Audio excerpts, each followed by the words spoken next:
오늘 저희는 좀 약간 유망 산업 뭐 이런 이야기 좀 해보면 좋을 것 같거든요. 네네. 사실 뭐 일자리의 변화 이런 부분들이 뭐 저희 채널은 부동산 좋아하는 분들 너무 많은데 일자리가 사실 1순위거든요. 부동산에서. 그렇죠. 맞아요. 뭐 그 지역 경기가 어려워지면 뭐 예를 들어서 과거에 뭐 조선업이 어려웠을 때 그때 그 지역 부동산 초토화됐거든요. 이 주식도 사실 투자할 때 섹터 또 산업에 대해서 이해도가 많이 필요하잖아요. 그렇죠. 근데 그게 저는 당연히 부동산도 연결된다고 보거든요. 그래서 조금 산업에 대한 이야기 좀 드리고 싶고, 지금 우리나라를 이끌어갈 산업들 뭐 이런 게 있잖아요. 조금 말씀해 줄 수 있을까요? 크게 이제 세 가지를 뽑을 수가 있는데 네. 사실 뭐 성장률이라든지 뭐 실제로 실적이 잘 나오는 뭐 분야, 업종, 섹터 이런 거는 많이 있어요. 근데 네. 제가 딱 세 가지를 꼽은 기준을 먼저 말씀을 드리면 일단은 전 세계에서 네. 한 탑3 안에 드는 산업, 우리나라에서 산업 중에서 네. 그다음에 두 번째 같은 경우에는 앞서서 말씀드린 것처럼 너무 시장 규모가 작으면 큰 의미가 없습니다. 우리나라 뭐 산업 발전이라든지 뭐 말씀하시는 그런 부동산 가치에도 사실 미친 영향이 미미하기 때문에 규모가 어느 정도 되는 네. 그런 두 가지 공통 분모를 가지고 한번 꼽아보면은 첫 번째가 2차 전지고요. 아. 두 번째가 반도체, 그리고 세 번째가 미디어 엔터라고 이제 보시면 될 것 같습니다. 아, 미디어 엔터들로 들어가요? 아, 들어가죠. 왜냐면은 아까 말씀드린 것처럼 글로벌 탑3 안에 드는 산업이잖아요. 아. 네, 우리나라 미디어 엔터가 뭐 아시다시피 특히나 네. 이제 뭐 K 콘텐츠, 네. K-팝 그런 것들을 보시면은 전 세계적으로 유례 없이 또 이렇게 성장을 하고 본 고장이라고 볼 수 있는 네. 미국에서도 뭐 아시다시피 뭐 빌보드 100 차트에 네. 뭐 순위권에 든다든지 네. 그런 이벤트들이 계속해서 발생을 하고 있기 때문에 그렇게 글로벌 뭐 상위권에 그런 해당되는 산업이다라고 이제 보시면 될 것 같아요. 저는 그냥 뭐 좀 뜨고 있는 트렌드 정도 생각했는데 그 정도 생각하면 안 되겠네요. 그렇게 생각하면 안 되는 게 사실 2019년까지 코로나 이전까지만 하더라도 그 음반 해외 수출 네. 금액이 수출보다는 내수가 컸어요. 아. 근데 이제 2019년을 기점으로 해서 네. 뭐 아시다시피 뭐 BTS라든지 뭐 블랙핑크라든지 등등 여러 아티스트들의 선전 덕분에 아. 해외 음반 수출 금액이 훨씬 더 많이 지금 성장하고 있고 규모가 더 커졌어요. 즉 우리나라보다 이제 네. 수출 비중이 더 커졌다. 네. 내수보다. 그렇게 이제 보시면 될 것 같고 그 다음에 이제 질적인 변화도 좀 중요하다고 볼 수가 있는데 네. 원래 우리나라 뭐 K-팝이라고 한다면 일본이 사실 부동의 가장 큰 시장입니다. 일본이. 아. 그 다음이 중국이고요. 그 네. 다음이 동남아예요. 아. 지금도 역시나 일본이 부동의 1위 시장이긴 해요. 네. 근데 지금 중국보다 미국이 살짝 더 치고 올라오고 있어요. 그러니까 2위 시장 같은 경우가 예전에는 뭐 중국이라든지 동남아 쪽이었는데 이제는 미국을 포함한 유럽권도 상당히 많이 올라오고 있다. 그러니까 질적인 변화도 봤을 때도 사실 같은 그런 동양권 문화를 가진 네. 그런 국가에서만 K-팝이 잘 나가는 것이 아니라 네. 말씀드린 것처럼 서구권 네. 이쪽은 사실 들어가기 상당히 힘들잖아요. 약간 좀 인종차별적인 부분도 있고 하지만 그런 부분에서도 상당히 지금 점유율을 높여가고 있다라는 측면에서 보시면 좋겠고 성장률 관점에서 본다라고 하더라도 네. 앞으로는 또 콘텐츠 IP를 확보하는 그런 것들이 상당히 중요해지거든요. 뭐 사실 뭐 넷플릭스에서 나오는 최근 잘 나가는 네. 뭐 여러 가지 그런 뭐 드라마라든지 네. 그다음에 영화 이런 것들이 사실 그 IP를 바탕으로 네. 작성이 된 거고 그런 관점에서 뭐 이런 미디어 엔터 쪽에서 가지고 있는 IP 경쟁력 뭐 아시다시피 웹툰 같은 경우에도 우리나라가 거의 글로벌 1위거든요. 네. 그런 차원에서 이런 것들의 성장 잠재력이 클 수가 있다라고 아. 이제 보시면 될 것 같아요. 야, 근데 이 미디어 엔터를 부동산이랑 엮을 수 있나? 왜냐면 뭐 어디 네. 거의 한쪽에 몰려 있잖아요. 약간 아무래도. 여기는 뭐 이렇게 뭐 제조업이 아니다 보니까 네, 그렇죠. 네. 네.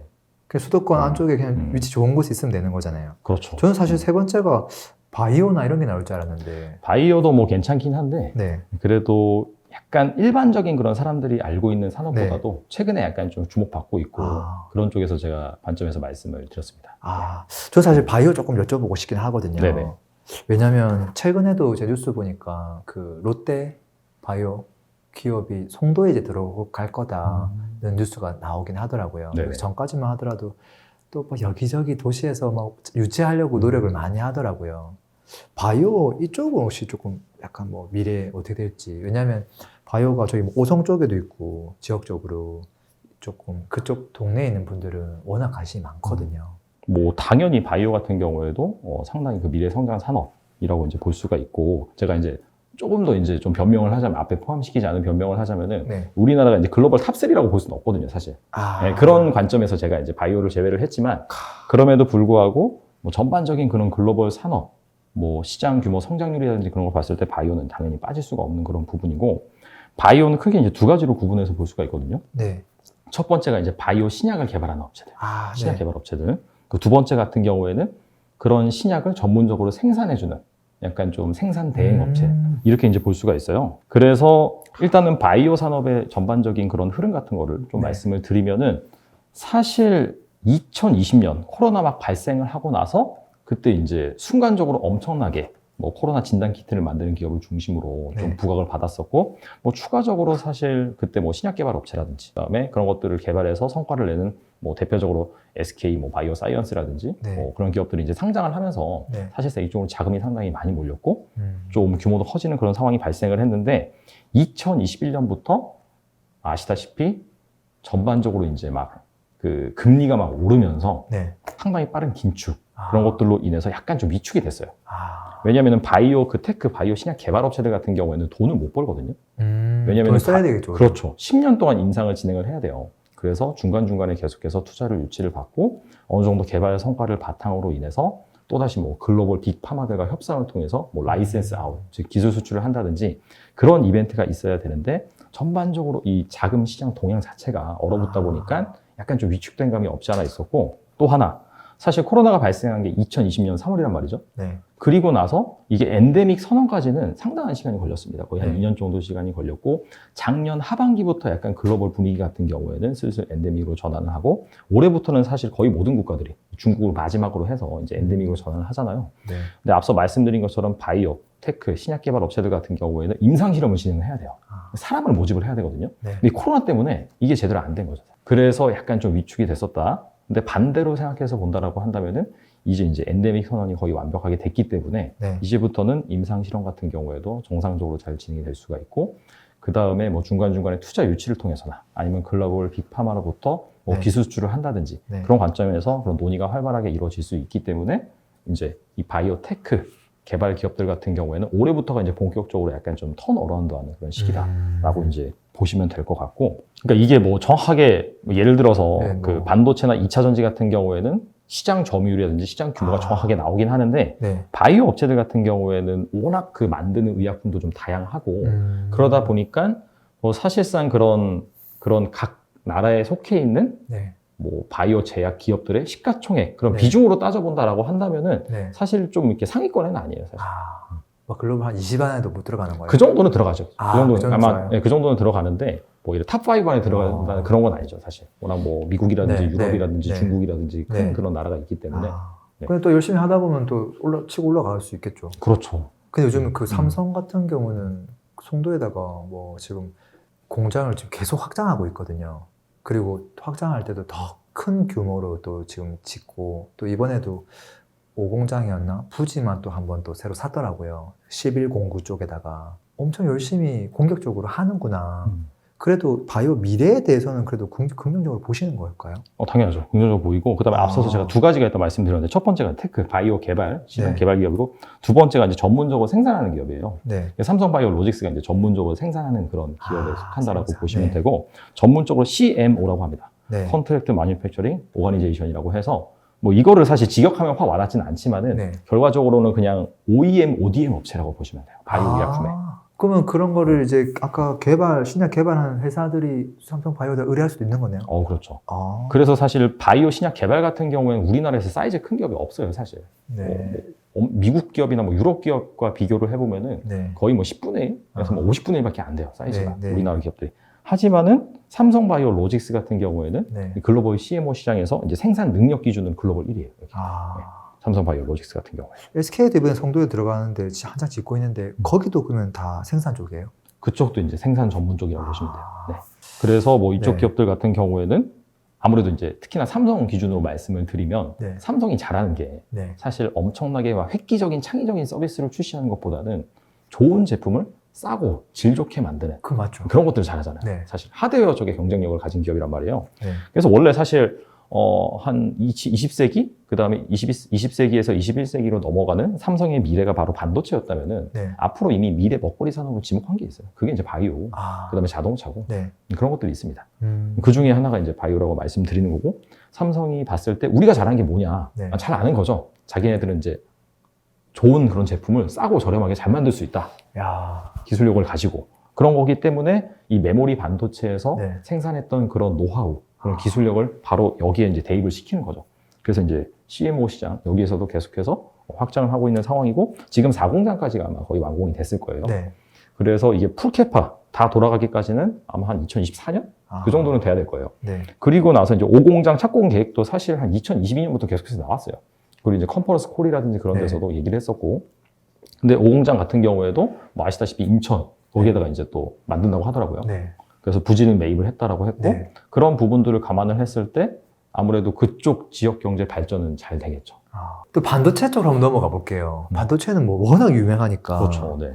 사실 뭐 수원에부터 시작해서 뭐 천안, 평택, 지금 뭐 청주까지 지금 반도체 라인이 이게 쫙 깔려 있잖아요. 반도체가 모르겠어요. 잘은 모르겠는데 뭐 요즘은 좀 불황기다 뭐 그런 이야기도 있는 것 같더라고요. 앞으로 좀 산업 미래 어떻게 보세요? 그러니까 이게요, 반도체가 크게 두 가지예요, 두 가지. 네. 그 하나가 이제 시스템 반도체고, 네. 하나가 이제 메모리 반도체라고 보시면 됩니다. 메모리 반도체 같은 경우에 이제 사람으로 치면은 약간 뭐 근력 이런 네. 거라고 보시면 되고, 시스템 반도체 같은 경우에 이제 뇌 기능이라고 보시면 돼요. 와, 어떻게 방금 이렇게 쉽게 설명하죠? 메모리, 네. 그리고 좀만 더 이제 설명을 드려보자면은, 메모리 반도체 같은 경우에는 이제 뭐 제과점으로 치자면은 식빵이라고 보시면 돼요, 식빵. 네. 제품이 단순합니다. 네. 단순하고 약간 커머디티적인 성격을 띄어요. 네. 그러다 보니까 일단 만들어 놓고 음. 파는 거라고 보시면 돼요. 근데 시스템 반도체 같은 경우에는 이제 또 빵으로 비유를 하면 케이크 같은 존재예요. 약간 좀 복잡하고 네. 좀 뭐 기술 같은 것도 많이 들어갈 수 있고 약간 케이스 바이 케이스. 그래서 시스템 반도체 같은 경우에는 주문형 생산이에요. 만들어 놓고 파는 게 아니라 주문을 받으면 거기에서 이제 만들어서 파는 거죠. 네. 그래서 메모리 반도체가 아무래도 일단 만들어 놓고 파는 건데 그게 잘 팔릴지 안 팔릴지 업황에 따라도 다르단 말이죠. 그러니까 이게 안 팔리는 그런 상황이 왔을 때는 사실 가격이 엄청나게 떨어져요. 그 얘기는 뭐냐면은 지금처럼 약간 글로벌 경기 침체 우려 이런 네. 것들이 커지는 시기에는 가격이 워낙 많이 빠지다 보니까 사실 SK 하이닉스 같은 경우에 요번에 적자 냈거든요. 4분기 실적이. 이미 네. 한 2분기 뭐 3분기만 하더라도 수조 원의 실적을 냈는데 네. 4분기에 바로 적자로 전환했어요. 그 이유가 바로 이러한 그런 산업의 특성 때문이라고 보시면 됩니다. 그래서 시스템 반도체보다는 이 메모리 반도체 사이클이 상당히 좀 진폭이 크다라고 네. 이제 보시면 될 것 같고 그냥 전형적인 사이클 산업이라고 보시면 됩니다. 음. 그래서 뭐 지금 반도체가 안 좋다, 뭐 불황이다 그런 말이 네. 많이 나오긴 하지만은 네. 그거는 그냥 일반적인 현상이다. 그 산업의 특성이다. 네. 네. 경기가 안 좋아지면은 사실 그냥 같이 안 좋은 거고 네. 반대로 좋아지면은 또 엄청나게 좋아지는 그런 이제 성격이라고 이제 보시면 될 것 같아요. 그래서 뭐 이렇게 약간 좀 사이클을 크게 탄다라고 보시면 되고 사실 그래서 뭐 미래가 불확실하다 그런 건 좀 말이 안 되는 것 같고 왜냐면 아시다시피 4차 산업혁명, 네. 뭐 자율주행, 전기차 그 다음에 최근에 또 얘기 나오는 게 챗 GPT라고 해서 네. 뭐 인공지능 기반의 그런 뭐 약간 좀 대화형 검색 네. 시스템 네. 그런 거라고 볼 수 있잖아요. 근데 그런 것들 사실 만들려면 반도체 계속 필요하거든요. 네. 그리고 나중엔 또 앨런 머스크가 화성 간다고 하잖아요. 네. 그럼 또 반도체 또 많이 써야 된단 말이죠. 네. 그래서 그런 것들을 감안한다라고 한다면은 반도체 시장은 계속해서 성장을 한다라고 보시면 되고 이 글로벌 성장률보다는 당연히 높다라고 이제 보시면 되고 오히려 그래서 이럴 때 좀 눈여겨봐야죠.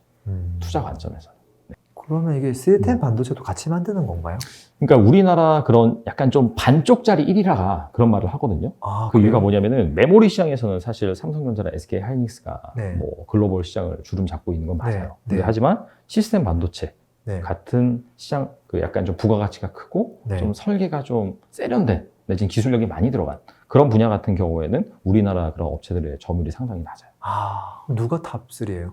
그러니까 시스템 반도체 같은 경우에는 이것도 약간 좀 복잡할 수 있는데 제가 좀 그래요? 구체적으로 말씀을 드리면은 이 반도체 그런 산업의 비즈니스 모델을 제가 간단하게 말씀드릴게요. 설계하는 기업이 있어요. 반도체 회로를 설계하는 기업. 두 번째는 파운드리라고 해서 네. 설계도를 가지고 만드는 기업이 있어요. 네. 세 번째는 OSAT, 오사트라고 하는데 네. 결과적으로 그 설계된 반도체, 제조된 반도체를 가지고 검사하고 포장하는 기업이 있어요. 네. 이게 크게 이제 세 가지라고 보시면 돼요. 근데 앞서 말씀드린 것처럼 메모리 반도체는 식빵이라고 했잖아요. 네. 식빵을 굳이 뭐 다른 기업한테 설계하고 만들고 포장할 필요가 없단 말이죠. 네. 단순하니까. 네. 그래서 우리나라 삼성전자, 아. SK 하이닉스는 설계, 그 다음에 파운드리 제조, 그 다음에 뭐 테스트, 그 다음 포장 이런 것들을 한 번에 다 하는 IDM이라고 해요. IDM. 종합 반도체 네. 업체라고 해서. 근데 이게 이제 왜 IDM 업체냐? 메모리 반도체에 약간 좀 집중이 되어 있기 때문에 네. IDM 사업 구조가 가능한 거고, 대신에 이제 시스템 반도체 같은 경우에는 전체 반도체 시장이 70%, 메모리가 이제 30%거든요. 네. 시스템 반도체는 앞서 말씀드린 것처럼 케이크예요, 케이크. 케이크이다 보니까 그 케이크의 뭐 종류나 디자인이나 천차만별이잖아요. 네. 그래서 이런 것들을 하나의 기업이 다 할 수가 없는 거예요. 그래서 설계하는 기업이 따로 있고요. 대표적으로 뭐 엔비디아, 네. 퀄컴, 아. AMD, 그 다음에 빅테크 기업들도 다 설계를 합니다. 네. 애플, 테슬라, 아마존, 뭐 와, 여기 구글. 쟁쟁하네요. 네, 그러니까 거기는 범접할 수 없는 분야라고 보시면 돼요. 설계. 그래서 미국 기업들이 거의 설계는 다 잡고 있다고 보시면 돼요. 그럼. 그 다음에 그 파운드리는 이건 아마 대부분 많이 아실 텐데 대만의 TSMC. 그 다음에 네. 삼성전자입니다. 이렇게 1위인데 TSMC의 점유율이 압도적이라고 보시면 돼요. 거기가 이제 그렇구나. 50% 이상이고 네. 삼성이 이제 정말 잘할 때는 한 10%대 후반? 네. 보통 한 10%대 중반 정도 네. 차지를 한다라고 보시면 됩니다. 그래서 이런 구조기 때문에 사실 우리나라가 좀 반쪽짜리 1위다, 반도체 시장에서. 그렇게 이제 불리고 있는 거죠. 야, 한 번에 또 이해됐어요. 아무튼 저처럼 잘 모르는 분들 많을 거예요. 원래 네네. 이제 워낙 주식이나 이쪽에서는 이런 이야기는 너무 기본 상식일 수 있는데 부동산 하시는 분들은 반도체, 그래, 거기 뭐 평택에 가면 공장 있고 청주에 가면 하이닉스 있지. 그 정도에서 그치는 경우가 많거든요. 근데 이거 잘 보셔야 되는 게 뭐냐면은 작년 7월에도 사실 이번 정부에서 그 반도체 산업을 육성한다라고 해서 네. 340조 원을 그러니까 정부가 직접 뭐 재정을 써서 투자한다라기보다도 정부 네. 재정도 투입이 되지만은 네. 뭐 그러니까 민간 합쳐서 그 정도를 이제 투자를 한다라고 밝힌 부분이 있는데 이게 이제 결과적으로는 시스템 반도체 쪽 강화를 하기 위해서 이렇게 투자한다고 밝힌 로드맵이 있어요. 네. 그래서 뭐 당연히 뭐 R&D 지원이라든지 그다음에 네. 뭐 공장 증설할 때 세액 공제라든지 네. 이런 정책들이 있어요. 이번 정부 기조가 이제 반도체 쪽을 확실히 강화한다 이런 거거든요. 네. 왜냐면 우리나라가 이제 뭐 약간 중국 쪽에 네. 내지는 미국 쪽에서 약간 샌드위치 당할 수 있는 그런 부분이 네. 있기 때문에 이쪽 경쟁력 확실히 가져가자라는 네. 측면이 있기 때문에 아마 이 반도체 설비라든지 그런 것들은 확실히 우리나라에 더 들어설 가능성이 있으니까 그런 부분에 있어서 어느 지역에 들어서는지 그다음에 이 반도체 인력 관점에서도 계속해서 아카데미 신설해가지고 지원해주는 것도 있어요. 반도체 고급 인력을 양성을 한다. 네. 그래서 이런 정책을 잘 보시면은 아무래도 네. 약간 좀 부동산 관점에서도 도움이 되실 것 같아요. 근데 아무래도 수도권 남부 지역이나 충청권 지역에 지금 이미 인프라가 있으니까 계속 그쪽으로 좀 쏠리지 않을까 그렇죠. 생각 들긴 하네요. 이쪽은 계속해서 클 수밖에 없는 거예요. 우리나라. 야, 반도체는 진짜 근데 좀 우리가 아까 얘기했던 그 식빵이 아니라 케이크 쪽이랑 설계 쪽이랑 정말 열심히 해가지고 올라갔으면 하는 마음이 들기는 하네요. 그리고 이제 소재 같은 경우에 반도체 만드는 네. 소재 같은 경우에도 대부분 예전엔 거의 다 일본산, 뭐 내지는 미국산 이런 거 썼거든요. 네. 근데 우리가 2019년에 일본의 그 일이 수출 있었죠. 보복, 그죠? 네. 그 3대 반도체 핵심 소재 그거에 대해서 보복을 당했기 때문에 그때부터 막 국산화 움직임이 엄청 일고 있어요. 네. 그래서 이 부분에 있어서도 지금 국산화가 많이 되어 있는 상황이고 투자가 많이 들어가는 거죠. 그래서 그런 부분도 같이 보시면 좋을 것 같아요.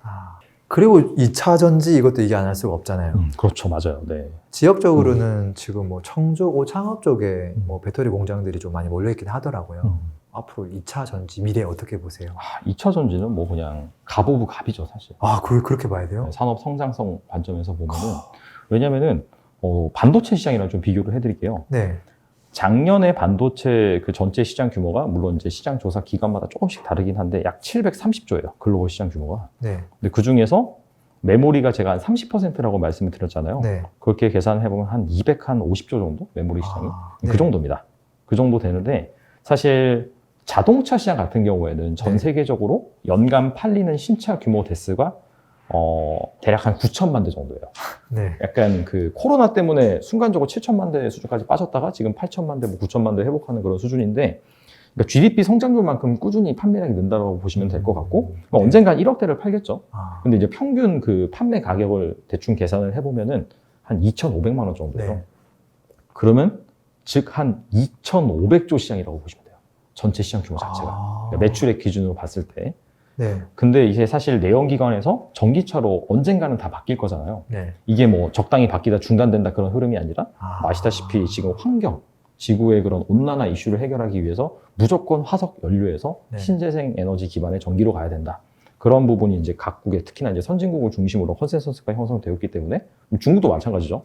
그래서 이거 무조건 가는 트렌드다라는 관점에서 봤을 때는 그 1억대에 해당되는 자동차가 다 전기차로 바뀐다. 네. 그럼 여기에 들어가는 배터리가 당연히 다 네. 들어가겠죠. 네. 근데 지금 현재 기준으로 봤을 때는 자동차 판매 원가의 40%가 배터리예요. 아, 그러면 대략적으로 2,500조 시장에다가 물론 이제 40% 곱해버리면은 대략적으로 한 1,000조가 나와요. 네. 이게 명확하게 떨어지진 않지만은 네, 네, 여기서 제가 말씀드리고 싶은 건 뭐냐면은 사실상 전체 반도체 시장보다도 어떻게 보면 좀 크게 볼 수도 있는 거고 아, 그다음에 특히나 이제 우리나라 업체들이 좀 포진해 있는 메모리 시장보다는 무조건 큰 거죠. 여기가. 아, 나중 가면 그죠. 100%다 대체된다는 그런 가정하에. 네. 그래서 2차 전지 시장 규모가 매출액 관점에서는 사실 반도체 시장보다 더 커질 수 있다라고 얘기가 나온 이유죠. 아, 그래서 당연히 규모가 일단 크다. 그렇죠. 장점이네요. 그리고 이제 침투율 관점에서 이제 살펴볼 필요가 있는데 네. 이게 국가마다 좀 다르긴 한데 중국 같은 경우가 침투율이 가장 높을 거예요. 거의 한 30%에 육박하거든요. 네. 신차에서 전기차가 판매되는 비중이 거의 한 30%다. 물론 여기에는 지금 현재요? 네, 중국은 그러니까 네. 중국이 원래 네. 뭐 아시다시피 이 내연기관 차량 같은 경우에는 글로벌 상위 10개국이 그리고 10개 브랜드가 다 만들어서 팔았던 시장이에요. 특히나 이제 유럽 쪽, 미국 쪽, 네. 일본, 우리나라 네. 등등 해서.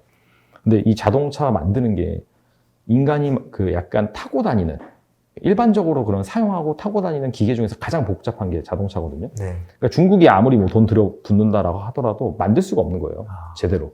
근데 이 전기차로 패러다임이 바뀌었잖아요. 아. 자동차 구조가 달라지잖아요. 네. 그러니까 엄청나게 투자를 한 거죠, 사실. 아. 중국 입장에서는 엄청나게 우리가 자동차 시장 같은 경우에는 사실상 발을 들여놓지 못했는데, 야, 이 전기차로 전환이 되니까 기회다라고 해서 엄청나게 투자를 했고, 그래서 중국 같은 경우에는 지금 자국에서 그 신차 중에서 전기차 관련 판매량이 거의 30%라고 이제 보시면 돼요.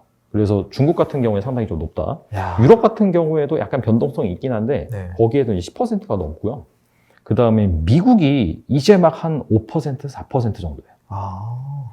근데 우리나라 같은 경우에는 특히나 그 중국이랑은 사실 우리랑 별 상관이 없어요. 어차피. 네. 네. 근데 이제 우리나라 업체들 같은 경우는 미국이랑은 아무래도 IRA 법안이라든지 그게 뭐 마른 인플레 감축 법안이긴 하지만은 네. 결과적으로 이 미국을 중심으로 해서 이 제조 밸류 체인을 강화한다는 의미거든요. 그런 관점에서 봤을 때는 우리 이제 미국 시장이 중요한데 네. 미국 시장 같은 경우에 아직까지 5%밖에 안 됐단 말이죠. 어. 그러다 보니까 앞으로 훨씬 더 빠르게 성장할 수 있는 룸이 있고 그런 부분에 있어서 핵심이 바로 2차 전지다. 자동차는 사실 좀 별개로 볼 필요가 있어요. 아. 원래 자동차를 만드는 기업. 네. 왜냐면은 원래 자동차를 만드는 기업 같은 경우에는 그냥 대체되는 거예요. 내연기관에서 전기차로 대체되는 그런 개념이기 때문에 거기에 적응을 잘 해야지 이제 살아난다라는 개념으로 보시는 게 맞는 것 같고 대신에 2차 전지는 원래 없었던 시장이 열리는 거니까 그건 이제 폭발적으로 성장을 한다라고 이제 보시면 됩니다. 몇 프로 정도예요? 그러니까 이제 S&E 리서치라는 그 시장조사 기관이 있어요. 네. 거기에서 이제 매달 발표를 해요. 네. 그래서 이제 작년 기준으로 봤을 때 중국의 CATL, 거기가 이제 배터리 만드는 2차 전지 만드는 기업인데 거기가 30%가 넘어요. 점유율 혼자. 네. LG 에너지 솔루션이 2위고 한 10몇 % 됩니다. 그래서 사실 중국 업체들이 점유율이 훨씬 높아요. 우리나라보다. 네. 근데 그거는 약간 허수죠. 아. 앞서 말씀드린 것처럼 중국 전기차 그 신차에서 판매하는 비중이 30%에 다다르다 보니까 네. 거기에서 다 내수 수요라고 보시면 돼요. 아. 근데 그 중국 수요, 내수 수요를 제외하고 다른 국가 기준으로 네. 봤을 때는 우리나라 기업 1위죠. 실제 우리나라의 침투율은 어느 정도 될까요? 전기차? 우리나라 같은 경우에는 미국이랑 크게 차이 나진 않을 거예요. 아, 그 정도. 네, 그 정도. 근데 어차피 이제 뭐 사실 우리나라 내수 시장으로 국한돼서 보면은 우리나라가 연간 신차가 한 180만 대 정도 판매되는 시장이거든요. 네. 근데 아까 말씀드린 것처럼 전 세계적으로 거의 한 9천만 대 정도 팔리니까 사실 2차 전지 업체들 같은 경우에는 우리나라 뭐 그런 것들을 봐서 가는 게 아니라 그렇죠. 글로벌적으로 글로벌에서 이제 뭐 상위 탑 클래스를 네. 차지하다 보니까 그쪽 이제 모멘텀을 보고 간다라고 말씀드릴 수가 있을 것 같고 2차 전지에서 우리나라에서 좀 탑티어가 되는 기업들이 어디예요? 그러니까 LG 에너지 솔루션, 네. 그다음에 삼성 SDI, 네. 그다음에 SK온. SK온은 이제 SK 이노베이션의 이제 자회사 이렇게 이제 보시면 될 것 같고 그 세 개가 이제 배터리 세트 업체, 네. 완제품을 만드는 기업이다라고 이제 보시면 될 것 같고 그것 말고도 사실 또 이제 투자 관점에서 사람들이 많이 주목하고 있는 기업들 같은 경우에는 네. 소재, 2차 전지 핵심 소재 4대 소재가 있거든요. 그게 이제 양극재, 네. 음극재, 분리막, 동박, 뭐 네. 전해질 이런 거예요. 그러니까 원래 전해질까지가 4대 소재인데 동박도 포함해서 이제 5대 소재다 그렇게 네. 이제 얘기를 하긴 하는데 이런 소재들이 핵심이에요, 사실. 이런 소재들이 핵심이고 특히나 이 중에서 이제 배터리 원가의 가장 큰 비중을 차지하는 게 양극재가 30%가 넘거든요. 아. 그리고 이 양극재가 생각보다 만들기가 상당히 어려운 기술이에요. 우리나라 기업들이 그럼 왜 이런 것들을 잘하느냐? 네. 사실 2차 전지가 뭐 아시다시피 1차 전지는 그냥 한 번 쓰고 버리는 거고 네. 2차 전지는 축구 함정이 가능한 거잖아요. 네. 우리나라는 이미 이제 핸드폰 때부터 네. 스마트폰 때부터 2차 전지를 만들어 왔던 거죠. 아. 그러다가 이 2차 전지 시장이 단순히 그냥 그냥 핸드폰 배터리 용도로 사용이 되다가 한 2010년 지나서 어떤 이슈가 뜨냐면 스마트 그리드. 네. 그래서 에너지를 효율적으로 저장하고 사용하는 네. 그런 쪽으로 가면서 ESS 시장이 뜨기 시작해요. 아. 에너지 저장 시스템. 네. 그래서 엄청나게 대용량 그 배터리에다가 전기를 저장하는. 근데 그런 시장으로 좀 성장을 하다가 그러다가 이제 전기차 시장이 온 거예요. 그러니까 원래 옛날부터 거의 한 20년 전부터 네. 이쪽에서 기술을 가지고 있다 보니까 네. 잘 한다라고 아. 이제 보시면 되고, 그래서 뭐 사실 얼마까지 성장을 하느냐 네. 그런 것들을 봤을 때는 뭐 소재 업체들의 그런 생산 능력 증설 계획 이런 네. 것들을 좀 볼 필요가 있는데, 그 상장사 중에서 제가 뭐 두 가지 케이스만 말씀을 드리면은 그 뭐 대주전자 재료라고 네. 그 음극재를 만드는 기업이 있어요. 아. 실리콘 음극재를 만드는 기업이 있는데 그 기업 같은 경우에는 최근에 이제 증설 공시를 발표를 했는데 보니까 원래 이제 실리콘 음극재 생산 능력 같은 경우가 5천 톤이었어요, 연산. 네. 근데 이게 2030년까지 8만 톤으로 늘린다. 아. 그러면은 대략적으로 한 뭐 계산해보면은 약간 좀 바로 계산이 안 되긴 하는데 아무튼 엄청나게 늘린다. 10배 이상 늘린다라고 보시면 될 것 같고, 그 다음에 뭐 코스모 신소재라고 해서 거기도 양극재를 만드는 기업인데 그 기업 같은 경우에도 이제 캐파 증설을 5배 정도 한다. 이렇게 이제 얘기를 하고 있는 상황이니까 이제 그런 기업들이 어디에 이제 증설을 하는지 그런 것들을 잘 볼 필요가 있겠죠. 보니까 보통 한 뭐 새만금 쪽에서도 하는 것 같고, 아. 그 다음에 뭐 인천 쪽에 보통 하더라고요, 보니까. 네. 아무래도 이제 거기에서 만들어서 좀 약간 수출이라든지 그런 걸 좀 염두를 해둬서 하는 건지 모르겠는데 그런 쪽을 잘 보시면 좋을 것 같습니다.